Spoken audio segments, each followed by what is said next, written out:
Hei, azi vă voi arăta repede lucruri pentru păpuși, că știți că v-am arătat dimineață, da? Și am rămas la asta. Da, eu mă joc așa. Îl întorc invers, iau un lac și îl înfig aici. Și gata, masă, pot să pun, bine, dar într-un loc în care stă drept.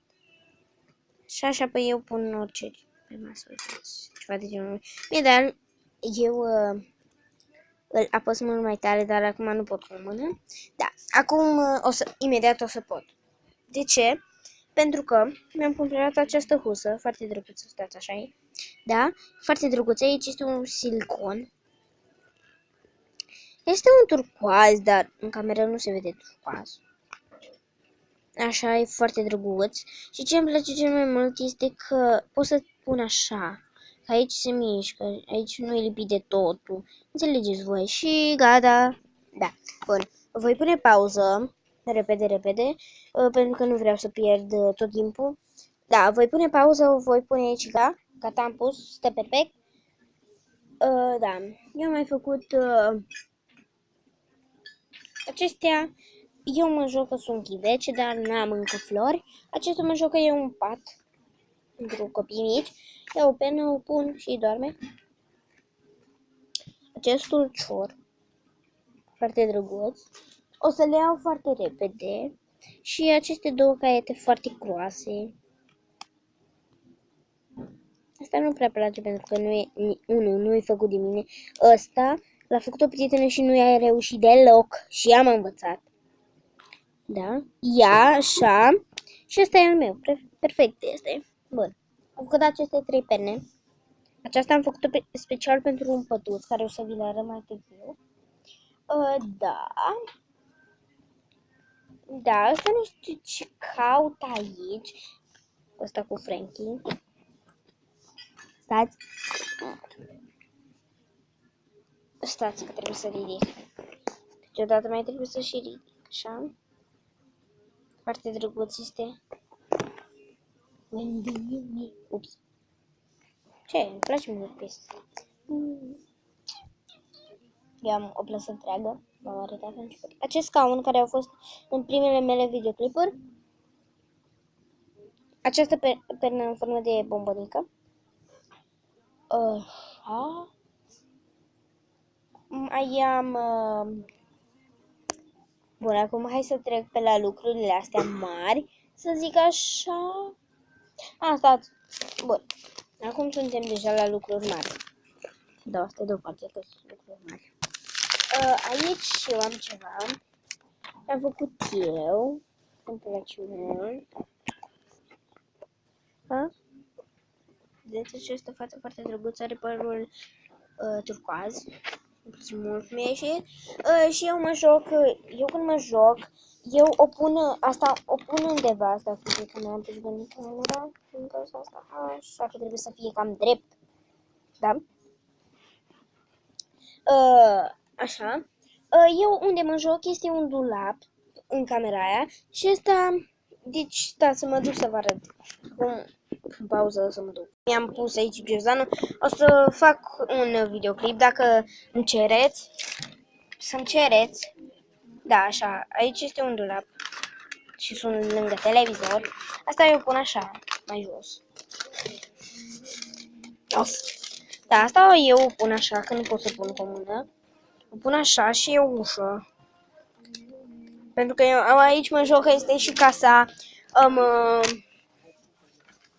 casa unei zâne și poate să zboare, așa că, da, poate ați văzut-o în zâna mea, Zina, o știți pe Zina, ups, s-a pus clapeta, așa, voi aranja așa, ultimele lucruri, videoclipul ăsta l-am mai încercat să fac și mi-a luat 5 minute cu astea pitici, da, foarte ceva. Acest lucru poate l-ați văzut deja puțin. Eu ce-mi place piesa asta, te rog. Acest pat. Știu că nu seamănă deloc, poate mie îmi place. Aici este perna. În spate este așa. Este din carton. Am pus material din asta așa. Așa. Foarte drăguț. Mie îmi place. Chiar îmi place. Dacă nu vă place, cu toată plăcerea puteți să dați dislike, da, mai mult like. Dar dacă nu vă place treaba voastră, nu vă mai uitați la canalul meu. Da. Mie îmi place. Este drăguț. Bun. Următorul pat este mai ciudățel. Mai ciudat. Și apoi vreau să vă spun niște lucrușoare foarte drăguțe. Da, așa. Următorul este patul. Nu știu unde e. Păturica e la fel ca ăsta. Aici este o pernă făcută de mine. În spate este cam ciudat. Da, dar am legat. Aici este unul mai mare și cu asta ajută ca să stai mai în sus. Da? Este pupul, dar nu contează că n-am chef să lipesc. Eu îi clapeta asta nu mai vine în față, așa. Și da, cam astea au fost. Da. Bun, acum vreau să vă zic. Eu vreau să fac provocări, dar cu păpușile. Și nu afară, vreau să mi le dați aici în casă, dar pentru păpuși să le fac. Adică păpușile să le facă. Vă rog să le țineți minte pentru că eu așa, o păpușă, na, îmi ziceți, o păpușă să fac aia, na, care păpușă? Eu stau 2 ore să mă gândesc ce păpușă.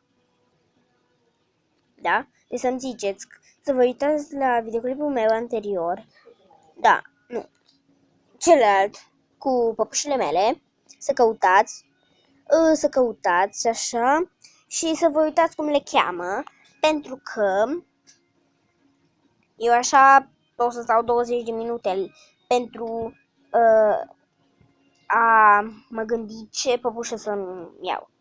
Da. Să dați like-uri dacă v-a plăcut. Dacă nu v-a plăcut, să dați, bineînțeles, tot like. Nu, dați ce vreți. Dar să vă și abonați la mine, pentru că nu o să regretați.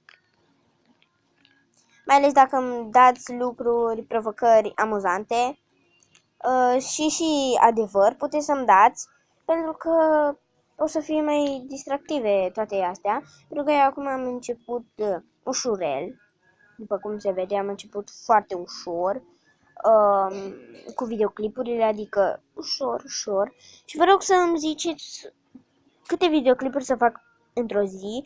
Eu m-am decis până vineri să fac 2, dimineața și după amiaza, adică m-am decis în fiecare zi să postez măcar 2, unul dimineața și unul seara, dar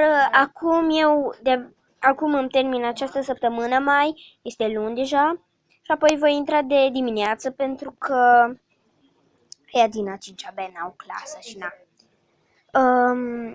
Și apoi nu o să mai pot să fac dimineața, așa că o să fac după amiaza poate 2 videoclipuri, dar vara o să vă zic eu într-un videoclip, pentru că, da, o să vă zic eu cum o să fie vara, da. Și nu uitați de un like, un subscribe, un share și să vă abonați la canalul meu, pentru că nu o să regretați, mai ales dacă îmi dați lucruri amuzante să fac păpușile. Și filmulețe, dacă o să fie măcar peste 10 la acest videoclip, peste 10 like-uri, o să fac lucruri amuzante. Așa o să rămân... Nu o să fac lucruri amuzante pentru că nu o să am pui. Și nu o persoană să-mi dă de 20 de ori. O persoană îmi dă 1, altă persoană 2, apoi 3, apoi 4, 5, apoi 6, apoi 7, apoi 8, apoi 9, apoi 10. 10 vreau să fac, acum nu știu câte like-uri o să am la acest videoclip, dar da, să sperăm că vor fi multe. Bun, deci, nu mai am ce să vă arăt, deci, bye. Da, uitați ce drăguț mi-am făcut aici. Pentru că tot am fost verde. Am avut pantaloni verzi, bluză verde. Și de ce să nu mai am și ceva verde? Aici este verde cu auriu pe lângă. Aceste liniuțe. Stați, ce țin în mână? Aceste... Vedeți liniuțe? Stați. Nu știu unde să pun. Aceste liniuțe de lângă inimioară sunt aur. Bun, deci bye bye!